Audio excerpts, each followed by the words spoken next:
Boa noite. Centro de São Paulo vive 4º dia de apagões. Comércio acumula prejuízos. Hospitais, entre eles a Santa Casa, operam com geradores. Consultas e cirurgias foram canceladas. E você vai ver também. Casos de dengue passam de 300 a cada 100 mil habitantes e cidade de São Paulo decreta emergência. Brasil já registra mais de 1.800.000 casos da doença, um recorde na série histórica. Com a aprovação mais baixa, Lula reúne ministros e cobra ações do governo. E ao comentar plano de golpe do antigo governo, o presidente chama Jair Bolsonaro de covarde. E não teve golpe, não só porque algumas pessoas que estavam no comando das Forças Armadas não quiseram fazer, não aceitaram a ideia do presidente, mas também porque o presidente é um covardão. Pai, mãe e bebê executados depois de almoço de família no Rio de Janeiro. Desmatamento na Amazônia cai e é o menor em 6 anos. O Rede TV News começa com uma daquelas tragédias de cortar o coração, um crime horroroso. A polícia investiga a morte de uma família baleada dentro do carro em Niterói, no Rio de Janeiro. O filho do casal, um bebê de apenas 7 meses, foi levado ao hospital com vida, mas infelizmente não resistiu.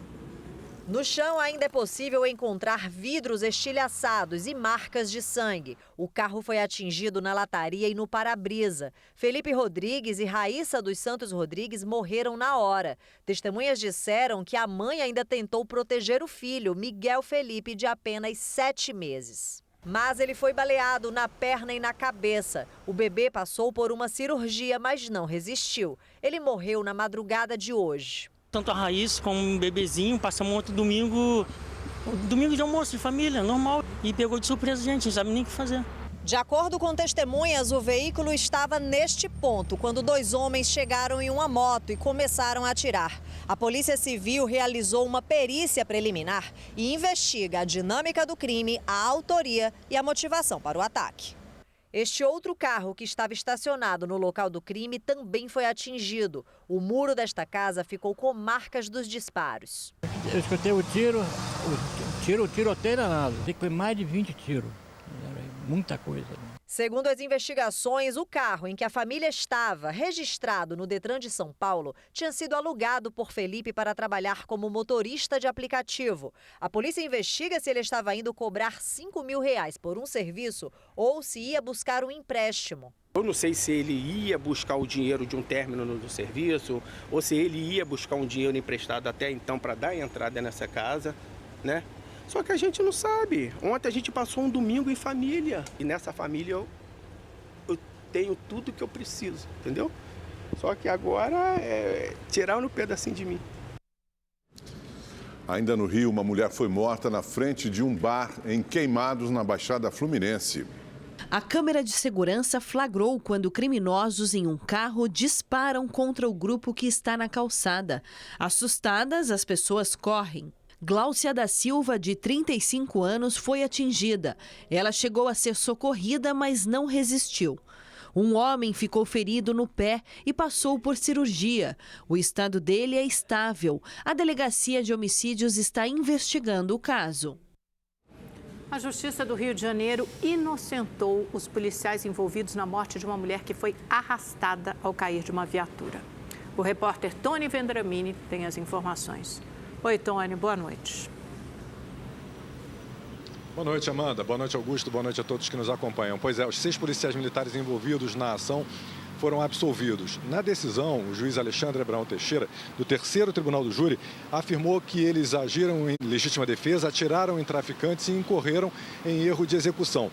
Esse caso aconteceu há 10 anos durante uma operação no Morro da Congonha, em Madureira, na zona norte, aqui do Rio de Janeiro. Os policiais trocaram tiros com traficantes e a Cláudia Ferreira foi baleada no pescoço ao sair de casa para comprar pão. Os policiais colocaram o corpo da Cláudia na viatura, alegando que estavam prestando socorro. Só que no trajeto o corpo caiu do compartimento, ficou preso no carro e acabou arrastado por cerca de 350 metros. Os policiais respondiam por homicídio e também por terem removido o corpo da Cláudia do local.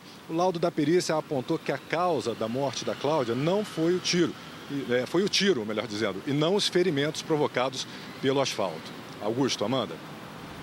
Obrigado, Tony Vendramini, ao vivo do Rio de Janeiro. A Prefeitura de São Paulo decretou hoje situação de emergência devido à alta dos casos de dengue. O decreto deve ser publicado no Diário Oficial do município de amanhã. Por que eu decretei a emergência? Porque a Organização Mundial de Saúde, ela indica que quando a gente tem mais de 300 pacientes, pessoas infectadas por 100 mil habitantes, indica a decretação de estado de emergência. Como a gente passou esse número, não chegou em 414, nessa nossa contagem, até sexta-feira era 295 por 100 mil habitantes. A medida tomada pela Prefeitura de São Paulo é mais uma das tentativas de se conseguir lotes da vacina contra a dengue junto ao Ministério da Saúde. De acordo com a gestão municipal, 3 ofícios já foram enviados, mas até o momento o governo federal não respondeu aos pedidos. Devo mandar hoje mais um ofício para o Ministério da Saúde, até numa forma de tentar alertá-los, que eles precisariam estar preparados com relação a isso. A gente poderia ter evitado muitas mortes. Chegamos em 11 aqui na cidade de São Paulo. Além das 11 mortes, a capital já tem registrados quase 50 mil casos confirmados de dengue, segundo a Secretaria Municipal de Saúde. Em todo o estado, 78 pessoas já morreram pela doença só em 2024. Em situação de emergência, a prefeitura já estava. Quando eu peguei 2 mil agentes, elevei para 12 mil agentes de controle da dengue, de 30 veículos para 96 veículos, abrindo as nossas AMAs até as 22 horas. A gente tem o teste de dengue em todas as 470 UBS, as 25 UPAs, isso é fundamental. Porque você identificando rápido, o paciente ele já começa a fazer o seu tratamento, que diminui a possibilidade de evolução da doença. Desde o começo do ano, quase 1.900.000 casos prováveis de dengue foram registrados em todo o país. É o maior número desde 2000. 561 pessoas morreram por causa da doença e outras 1.020 mortes estão sendo investigadas. Os dados são do último boletim do Ministério da Saúde. Uma pesquisa inédita identificou que quase metade dos estudantes brasileiros não termina o ensino fundamental na idade certa. A desigualdade é maior entre negros e indígenas. A pesquisa acompanhou a trajetória escolar de crianças nascidas entre 2000 e 2005 e que frequentaram escolas públicas no Brasil entre 2007 e 2019.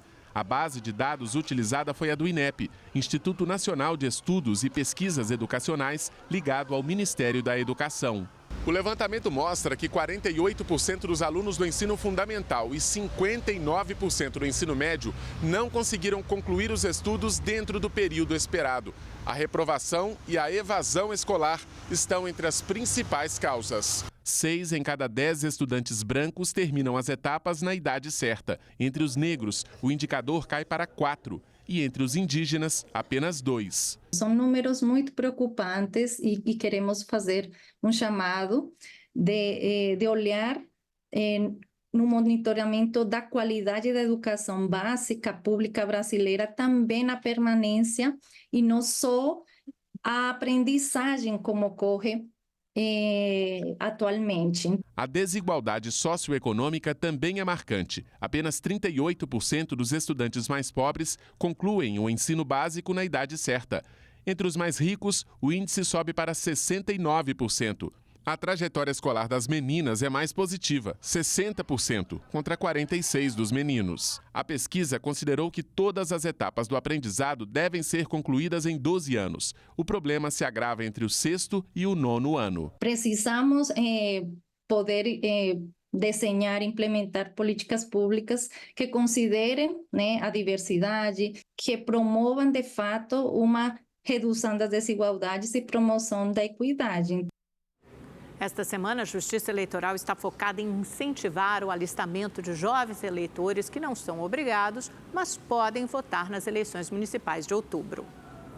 A data limite para tirar o título de eleitor é 8 de maio. O adolescente de 15 anos pode se alistar caso complete 16 anos até a data do primeiro turno. Segundo a Justiça Eleitoral, entre janeiro e fevereiro deste ano, mais de 417 mil jovens solicitaram a primeira via do título de eleitor, um aumento de 14,22% em relação ao último pleito municipal. De acordo com o Tribunal Superior Eleitoral, a maior parcela desses jovens está no Tocantins, onde há 1.592 eleitores entre 16 e 17 anos, 0,14% do eleitorado do estado. A Justiça Eleitoral está fazendo a Semana do Jovem Eleitor.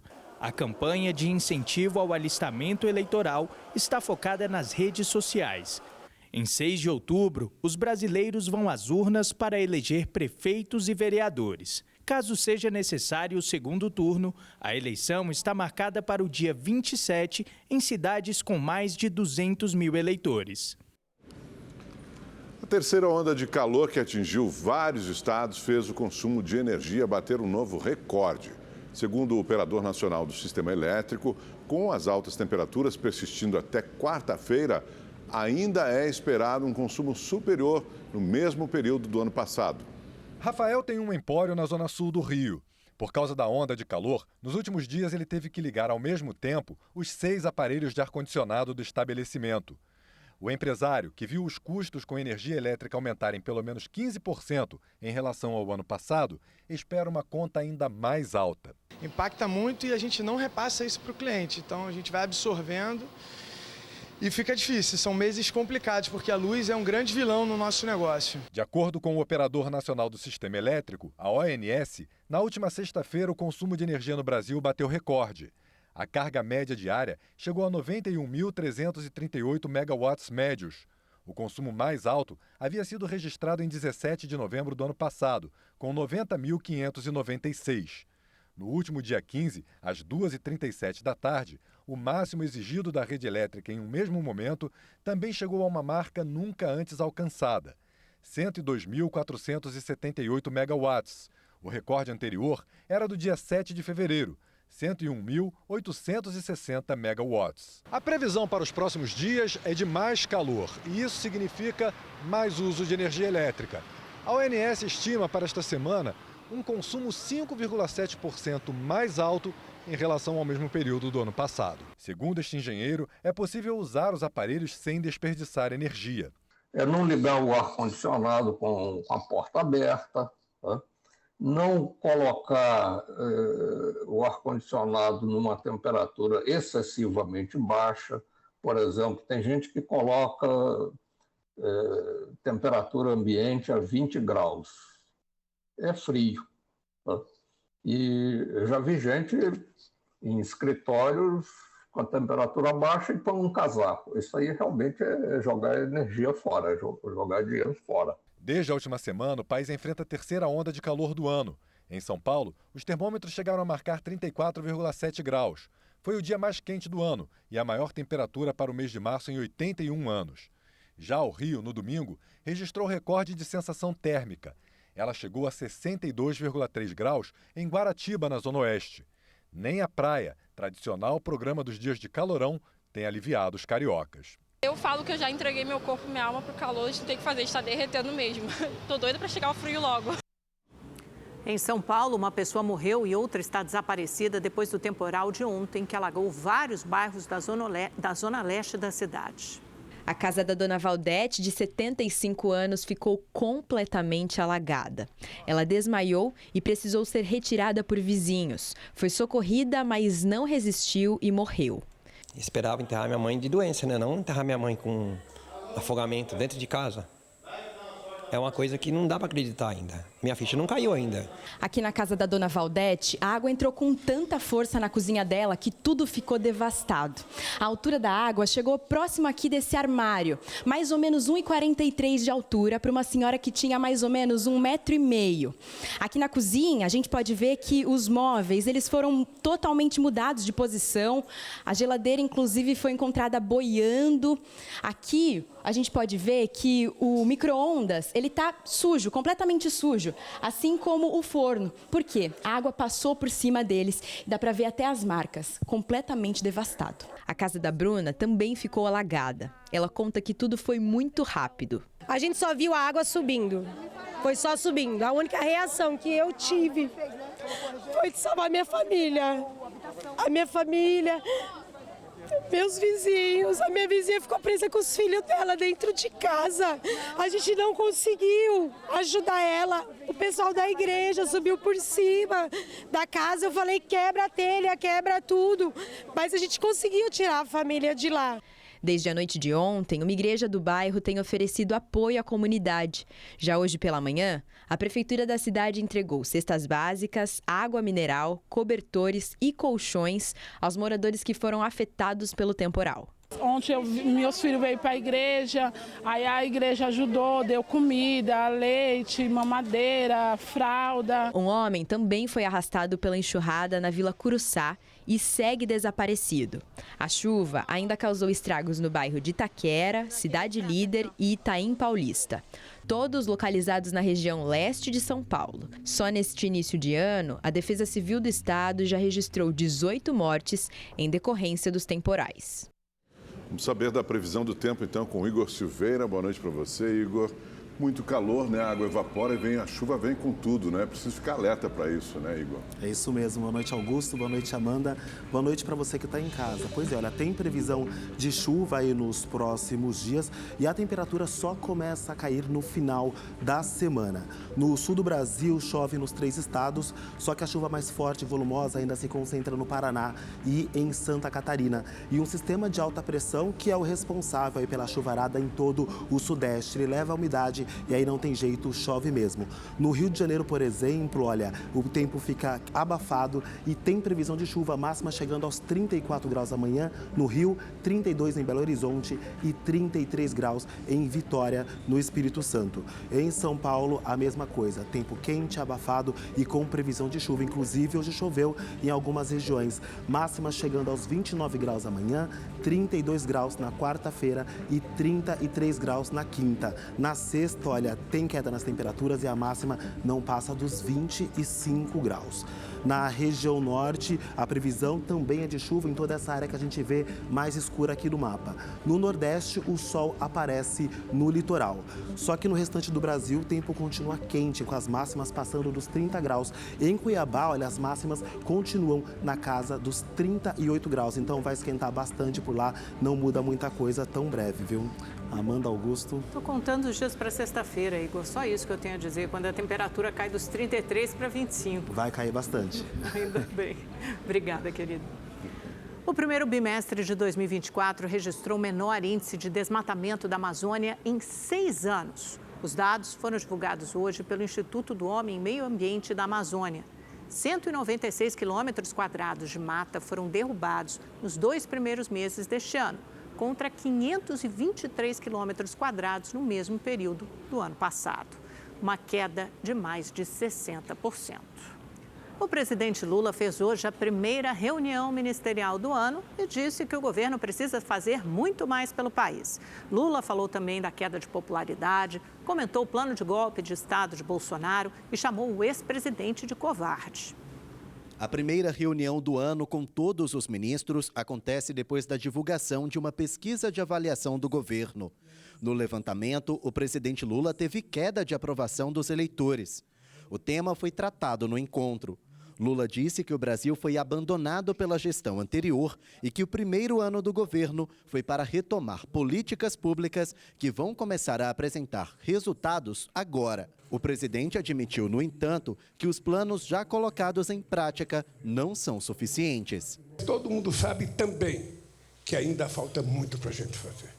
Por mais que a gente tenha recuperado farmácia popular, o Mais Médico, por mais que tenha feito clínica, a gente ainda tem muito para fazer, em todas as áreas. Isso tudo que nós fizemos é apenas o início, mas isso não basta. Nós vamos ter que fazer muito mais, porque o Brasil estava totalmente abandonado. Lula também comentou que tem trabalhado com a equipe econômica para repor verbas e avançar em projetos. Muitas vezes tem a necessidade que está cortando, mas que nós vamos ter que fazer um trabalho imenso para repor, porque sem dinheiro os ministérios não funcionam. E nós precisamos garantir que os ministérios funcionem. Segundo as pesquisas, a maior queda de popularidade foi entre o eleitorado evangélico. Nos bastidores, os aliados reclamam da falta de diálogo com esse público. Lula pediu que a religião não seja usada com fins políticos. Um país em que a religião não seja instrumentalizada como um instrumento político de um partido político ou de um governo. Que a fé seja exercitada na mais plena liberdade das pessoas que queiram exercê-la. A gente não pode compreender a religião sendo manipulada da forma vil e baixa como está sendo nesse país. O presidente também comentou a quebra de sigilo dos 27 depoimentos no inquérito que apura o plano de golpe de Estado que teria sido encabeçado por Jair Bolsonaro. Lula disse que as declarações de integrantes do governo passado comprovam que a ameaça foi real e chamou o ex-presidente de covarde por não assumir o plano de golpe que teria elaborado. Se há 3 meses atrás, quando a gente falava em golpe, parecia apenas insinuação, hoje nós temos certeza que esse país correu sério risco de ter um golpe em função das eleições de 2022. E não teve golpe, não só porque algumas pessoas que estavam no comando das Forças Armadas não quiseram fazer, não aceitaram a ideia do presidente, mas também porque o presidente é um covardão. Ele não teve coragem de executar aquilo que ele planejou. Ele ficou dentro de casa aqui no Palácio, chorando quase que um mês, e preferiu fugir para os Estados Unidos do que fazer o que ele tinha prometido, na expectativa de que fora do país o golpe poderia acontecer. Hora de conversar com Kennedy Alencar, nosso comentarista de político, o 39º presente ali na sala depois dos 38 ministros. Estou brincando, Kennedy. Boa noite para você. Kennedy, qual deve ser o efeito político dessa reunião ministerial, principalmente nesse ambiente de queda de popularidade do presidente Lula? E mais, você acha que Lula acerta ao continuar apostando nessa polarização? Chamou o Bolsonaro de covardão? Isso ensejou um debate aqui nas redes sociais durante todo o dia, né? Ele acertou, ele errou no tom. Queria saber a sua opinião, a sua avaliação. Boa noite, Amanda. Boa noite, Augusto. Boa noite para quem está nos assistindo. Amanda, quando o presidente dá o destaque que dá ao Bolsonaro na fala dele, ele tira foco da reunião ministerial. Tem que lembrar que essa reunião ministerial ela foi convocada porque houve uma série de pesquisas que mostrou uma queda na avaliação do governo, no desempenho do governo. E aí o Lula quis fazer uma reunião com os ministros para discutirem as estratégias e divulgar as notícias do governo para combater essa queda de avaliação. Nesse sentido, ele não conseguiu atingir o objetivo dele, porque a gente ficou falando muito mais do Bolsonaro. Se o presidente queria fazer uma disputa política com o Bolsonaro, acha importante continuar nessa disputa política, é uma estratégia correta. Quero atacar o Bolsonaro porque na sexta-feira passada vieram revelações que mostram a gravidade da situação que o país viveu. Agora, chamar de covardão ou não, isso só gera ali engajamento em rede social e nem sempre um engajamento positivo. Gera também um engajamento negativo para o governo. Me parece que aí o governo tem que escolher, né? O Duda Mendonça, que foi marqueteiro do Lula na campanha de 2002, ele dizia, Amanda, que comunicação não é o que a gente diz, mas é o que o outro entende, o que as pessoas entendem. Então, se o presidente queria, com essa reunião, fazer uma comunicação para mostrar os feitos do governo dele, você acabou de dar notícias sobre desmatamento no primeiro bimestre, a queda, tem notícias na economia importantes, no combate à fome. Se ele queria fazer isso, não usou bem a reunião ministerial. Se ele queria continuar numa disputa política com o Bolsonaro, ele aproveitou uma oportunidade. Mas que é uma questão de organizar, né? O que você quer com cada coisa. Porque ele poderia ter feito isso via Twitter, podia ter feito num discurso lá no Palácio do Planalto. Amanda e Augusto.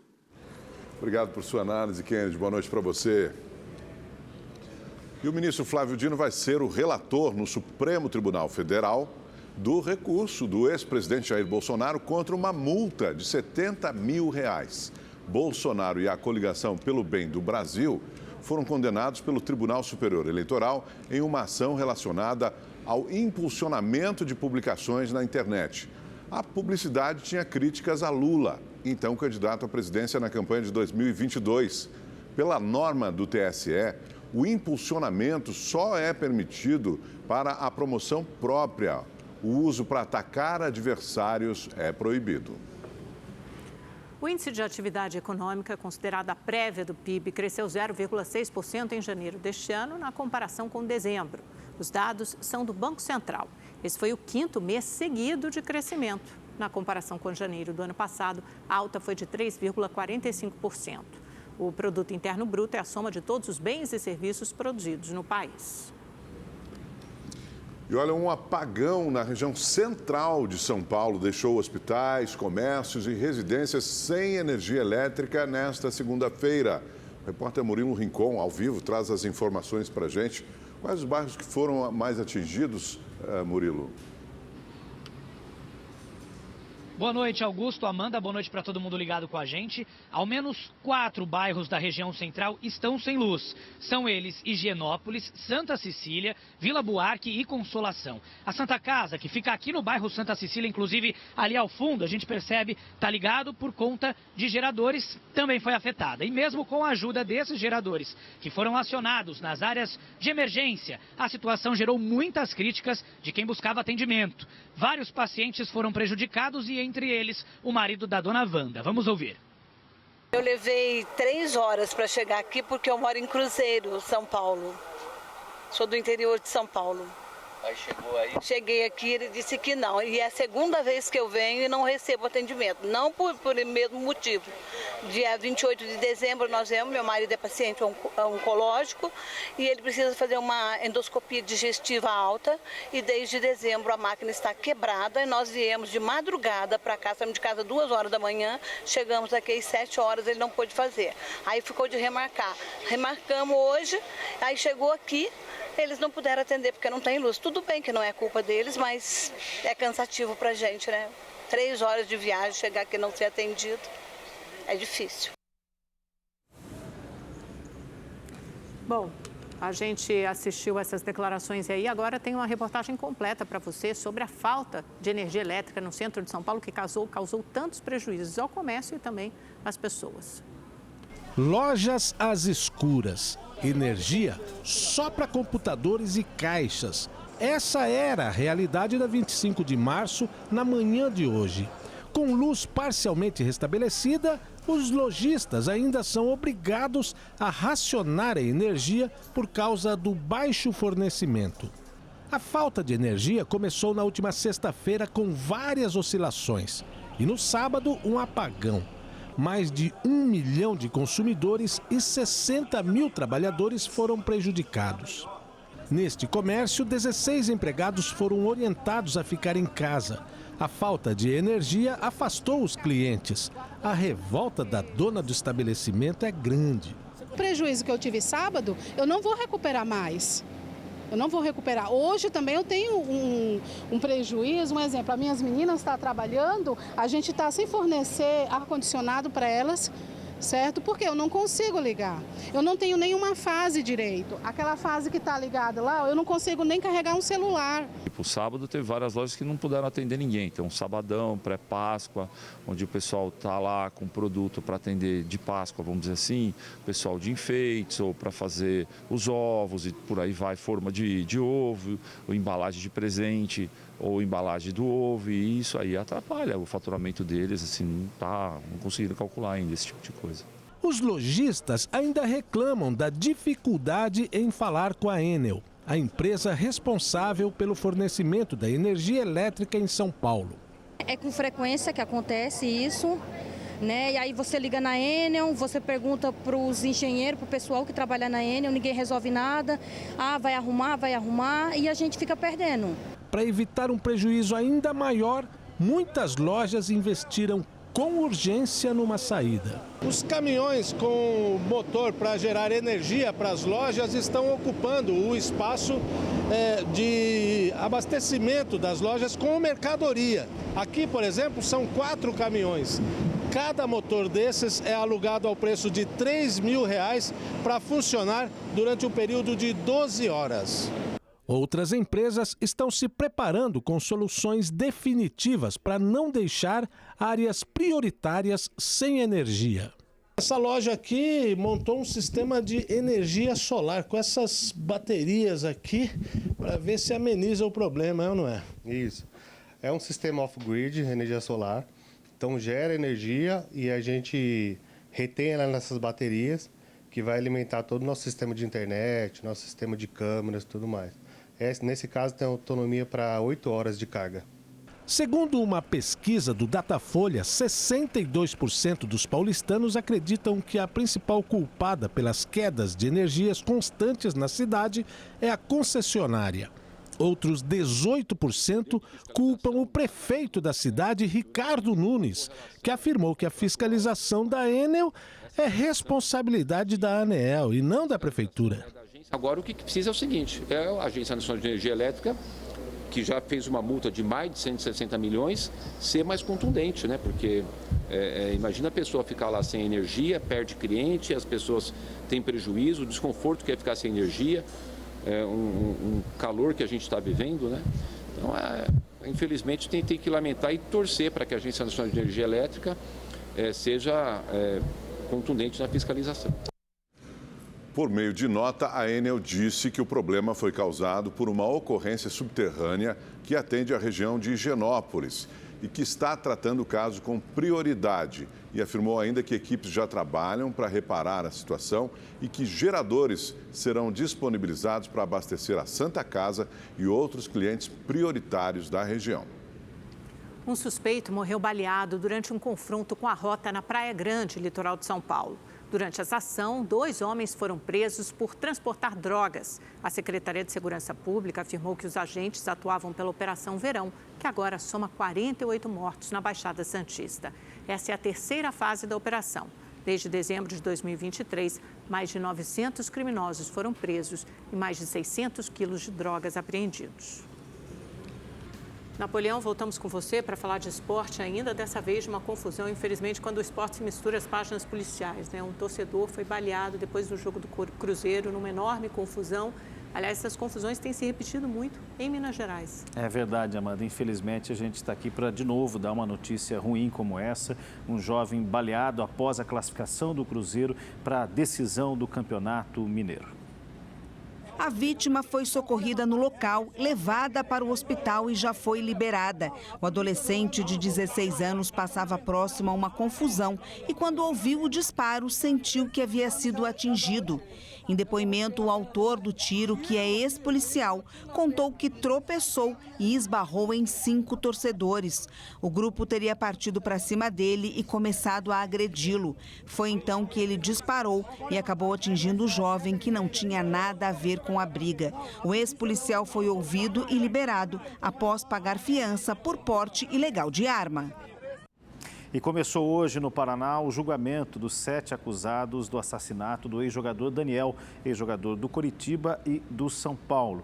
Um crime bárbaro em que o então jogador foi mutilado por um dos acusados, chamado Juninho Riqueza. Esse julgamento deve se arrastar ao longo da semana para trazer as definições deste caso. O julgamento ocorreu na manhã de hoje no Fórum de São José dos Pinhais, em Curitiba.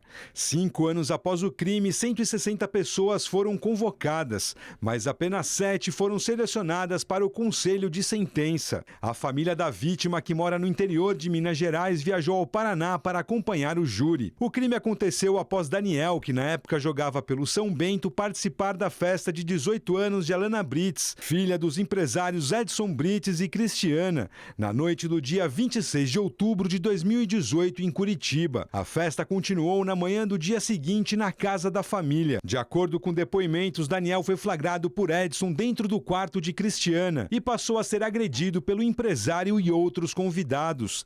Antes de ser espancado, o jogador ainda trocou mensagens e fotos com um amigo em que ele aparecia deitado ao lado da esposa de Edson. Segundo a denúncia, depois de ser agredido, Daniel foi colocado vivo no porta-malas do carro de Edson e levado para uma área rural de São José dos Pinhais.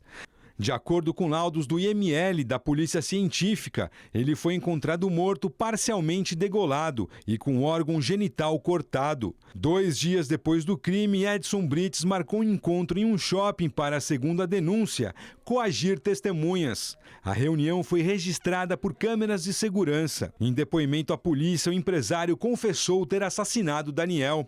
Ele foi preso no dia 1º de novembro de 2018. Além de Edson, outras 6 pessoas também foram presas temporariamente pela Polícia Civil, suspeitas de envolvimento no crime. A esposa Cristiana, a filha Alana, Eduardo Henrique da Silva, primo de Cristiana, Igor King, amigo de Alana, David William, ex-namorado de Alana, e Evelyn Brizola, considerada ficante de Daniel no dia do assassinato. A previsão é que o julgamento se estenda até a próxima quarta-feira. A polícia apreendeu 80 armas e mais de 16 mil munições com o homem que matou uma garota de programa no interior de São Paulo. Segundo a polícia, ele confessou ter matado Mônica Matias de Paula, de 33 anos, depois que a vítima teria ameaçado a esposa e os filhos do acusado. O crime aconteceu durante um encontro no início do mês, quando Mônica foi morta estrangulada na zona rural de Limeira. Um vídeo divulgado pela TV Globo mostra o deputado federal Carlos Alberto da Cunha, do PP de São Paulo, fazendo ameaças à ex-companheira Bettina Krusiek. A gravação, que não está nítida, seria do ano passado. Da Cunha e Bettina aparecem de relance nas imagens.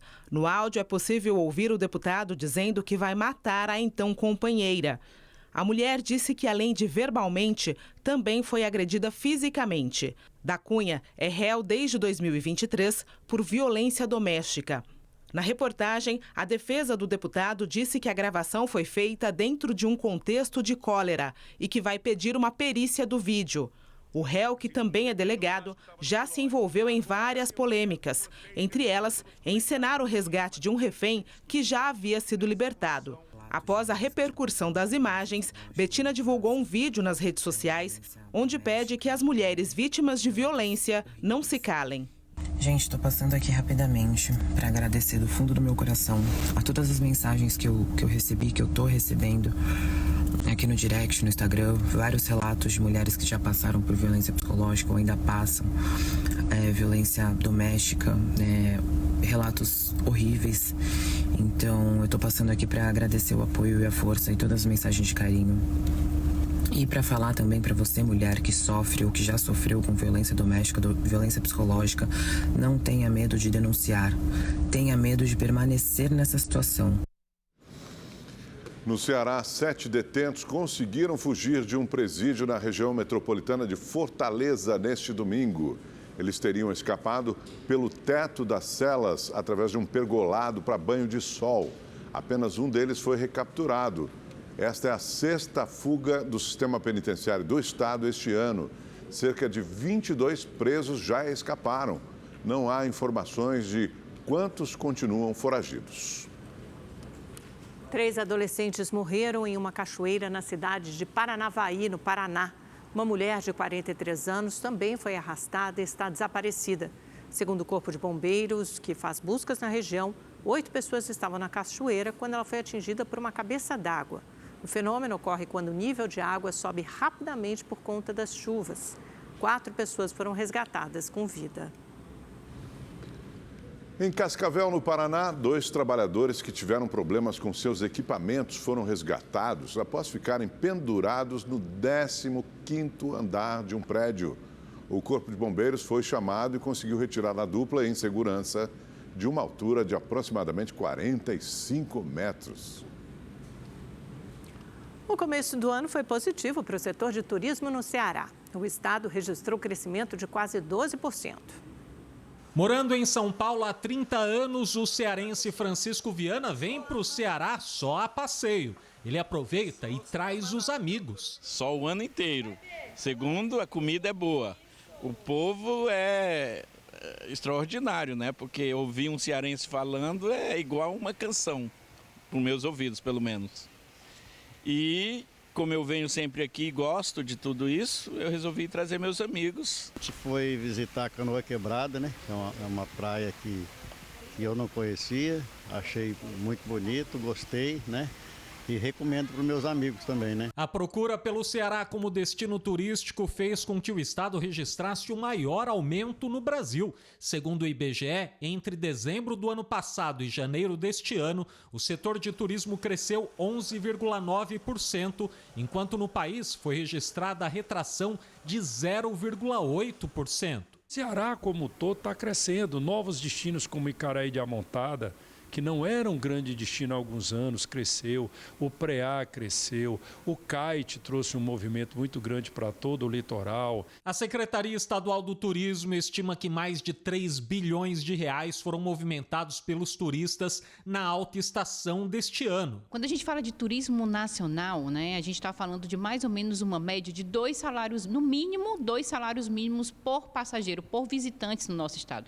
Então, quando a gente coloca nesses números, a proporção é muito grande. E quando a gente fala do turismo internacional, a gente já vai para mais de 7 mil reais durante realmente a visita dele no nosso estado. Só o ano inteiro, boa gastronomia e as belas praias são alguns dos fatores que, além de atrair, fidelizam os turistas. Por aqui, é difícil encontrar quem vem visitar apenas uma vez. Um encantamento, amor à primeira vista. É a 4ª vez que eu venho aqui. Primeira vez que eu venho aqui, eu vim fazer prova.